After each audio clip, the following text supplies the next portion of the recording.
I don't know who he is. I'm Armenian. I don't know who he is. I was shaving in the 8th grade. Oh, right. Okay. But probably your arms. Yeah. Well. And your chest. Okay.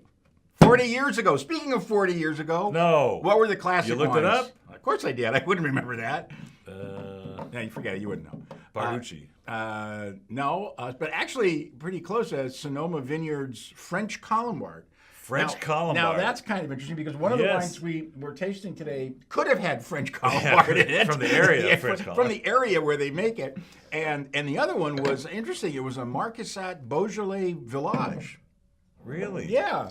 And in the write-up, your dad said that Beaujolais don't normally age, but that's not necessarily true now. There's a lot of really great Beaujolais that age. The French Colombard thing, because that was pretty popular grape in those days. Huge. Very big. You don't see it bottled in America like that anymore. No. Very rarely, right? No, I haven't seen a French Colombard. Maybe in jugs, But when we get to that point in the wine tasting, we'll do it. Well, this is the classic series for April 2015. And this little gem, I did a little future on this. Had some customers come in. They wanted to, what do you got for a wedding? I said, I just got it here today, which was last week. And they tasted on it, and they flipped over it, and they're going to pour it at their wedding. This is Sans Point. I forgot, what's his name made this? Ronaldin. Yeah. I know something about this wine that he doesn't know that I know. This is... Okay, and that is... It's Lisa's Cuvee. I call him up and I go, okay, well, what does Lisa's Cuvee come from? I mean, where did it come from? And they go, you'll have to ask Paul. It's his name. Okay. All right. And nobody would tell me. All right, nobody would tell me. I'll come clean. They brought this to us. It's their brand, Sans Point, and it had something Cuvee on there.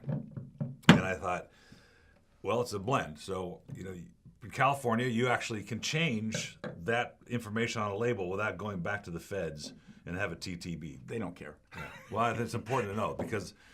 this is fabulous. So they said, well, would you want to name it something else? Because the label's already approved and we just print them. I said, yeah, my daughter Lisa has been X'd out of any of the wines that we've named after our kids because there was Cotes de Sarah and Lena, and Lisa was like 8 years old and now she's 25 and she got screwed. So she remembers it from. And she's also getting very good at French and French cooking and French baking. So Cuvée, I thought would become a good word for her, meaning blend or assemblage. So that's where it came from. Well, how come nobody wanted to So tell me? I knew something you didn't know. Is what you're trying to tell me. Well, I kind of figured that since I know your kids' names, but I wanted to hear it from the source. Anyway, this wine is absolutely phenomenal.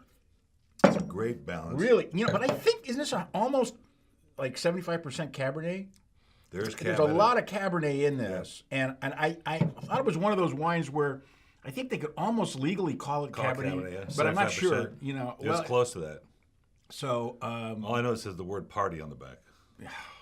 He had something to do with that too. I'll guarantee you that. So this is one of those wines that if I ordered this from a restaurant and they were charging me $10-12 a glass, I'd be perfectly fine with that. I wouldn't argue this at all. And but it's only on the shelf at Wine of the Month Club. It retails for $18 a week. You can buy more for $7.99. That's killer. There's a couple of Cabernets out there that are in this price range, but they're not that good. I'm doing a 95 on that. Yeah, I do too. This has got great depth. Definitely Cabernet, probably Merlot too. Boy, and it's just sort of changing already in the glass, right? Yeah, so are you. Actually, Yeah, seriously.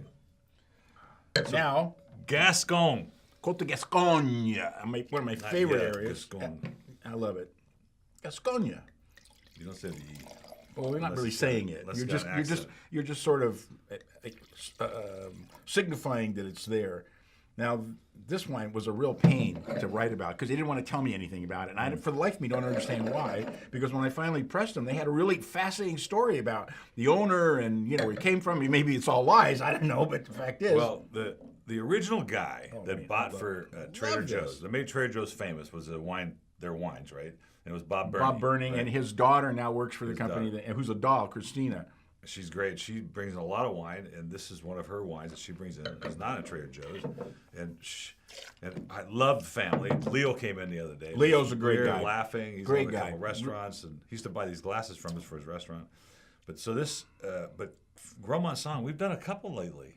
Absolutely. Well, it's a terrific grape, and it's usually blended either with French Colombard or, in this case, Sauvignon Blanc. Sauvignon Blanc, not as much, and that's, I think, why it's got that kind of pinpoint acidity. Yeah, and, but it's just right. this is a real raw oyster wine. I mean, It absolutely. totally is, right? And it's, clams. Ugh, Yeah, clams. this is a killer bottle of wine. I love this area, and and these wines used to be, well, It's they sort of used to be a lot thirst-quenching cheaper. almost, you Yeah. know? But $20.99 on the shelf and $6.99 in reorder price. There is no way you're going to get a wine like this for $7. I don't care who you are, who your son was, who your father was, or how you didn't get named after in a wine somewhere 20 years ago. And I'm doing a 95 on this too because I absolutely love these 2013 Gros Manseng Sauvignon Blanc. I loved it.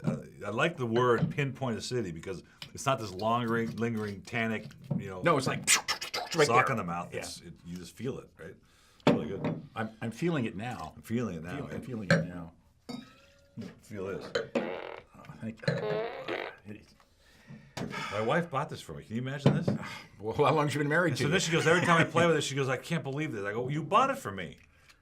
I'm sure there's a lot of things she can't believe. Okay, now this is one of the wines that really annoys me, okay, because I bring in this wine. He buys it all. I didn't know this. I go to say, I want about 10 cases for myself to sell to my friends. Gone. We don't have any more. Paul bought it all. When did that happen? Well, when you bought it, I didn't know you were going to buy it all. I thought there were going to be some left You can over. buy some for me, a small profit. Thank you. Yeah. Small profit turns. This wine is so good. I was absolutely shocked at how good it was. Well, so were you, and we both I'm tasted it. It was flabbergasted killer. by the whole brand. I mean, this is what, a second one, a third Well, one? I know, They just but keep I don't coming know. out with these values. I don't get it because these guys are sowing wine. It's Cicchetti, formerly in partnership with Sam Sebastiani or the other Sebastiani. I don't know which one's fighting with each other right now. Anyway, but every one of their wines have been really, really solid. This is great. I want this with ossobuco, or I want it with a really bright barbecue sauce on a. Ooh, man, is that good? That's just You know what I like phenomenal. about this? It's not a fat Zinfandel. It's got lean and acid in it. I know, and it's funny because some people want, the higher the alcohol, the better. Well, why don't you just go drink vodka? I mean, come on. There's got to have a little Or bit cut it of with vodka. some nuance, and this wine has got nuance. I mean, it's This just, is like the Cabernet lover's Zin, right? It's got the Cabernet acid to it. well, yeah, and the fact is, a lot of these really well-made Zinfandels, when they age, they taste like Cabernet. I mean, as a matter of fact, they actually can taste like Bordeaux. Really, really. But, it's such a departure from like a Lodi, juicy, clearly Zinfandel wine. This has got balance and acid to it. Really, really nice wine. God, this is steak wine. This could have ossobuco. I think it would be great if you could afford ossobuco. I remember when they used to give it away. Yeah, now it's Now very popular. it's more money than a veal rib chop. Still can't find veal bones to boil. Sure you can. You just pay for them. I followed the recipe exactly to make some veal broth, but I used beef bones I got from Whole Foods, like this giant thing.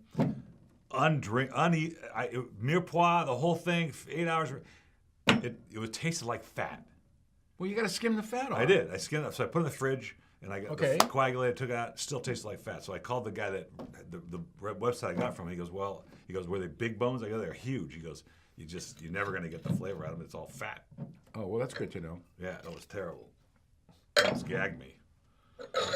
No. But I'm enjoying doing it. Well, it's a process. I'm really enjoying doing it. All right, now you remember the last Gaucho, the Malbec with that guy in there, Right. and everybody's going, "It looks like me." Now everybody says this looks like my dad. A little bit. I could almost see that, Yes. The warehouse guys go. I think "Are they he's making only- these wines after your family or what? I think he's only choosing these wines so that he can say, "But you don't like Chardonnay," and because I keep liking them. Yeah, that's but what this I think he's doing this here. is Malay Chardonnay. You don't see. I mean, again, we talked about this before, but Chilean Chardonnay is finally starting to make sense out of the grape instead of just white wine. Well, that's because they're not man. over oaking the daylights What a out of it, nose. so you actually taste the grape. This is like green apples and This is green apples all over the place, and lemon, exactly, lemon peel, delicious. now that is such a departure from what you might think Chardonnay should taste like. Absolutely, I think it's almost Sauvignon Blanc. So yeah, Really well, tart. It's from that Again, great region for Sauvignon Blanc. pinpoint acidity. terrific. The nose is intoxicating. Well, it's really interesting because the mouth is still kind of closed in because you've got a really powerful nose. There's a lot of stuff going on there. So I'm giving it a 94. I mean, $14.99 on the shelf would be a great price. 94, but you know what's going to change in the glass? Absolutely. So am I. Change in the glass. $6.99 the reorder price. What's your price? I mean, what's your number? 94. Was that you in the glass I saw at that party? One of those big giant martini glasses? Yeah, that was me. Yeah, I was in there. It was really good. Okay. Well, that is our show with the hairless Calamarian. I've heard that often for April 2015 Classic Series. Who would have thunk we'd made it this long? Cheers. Cheers.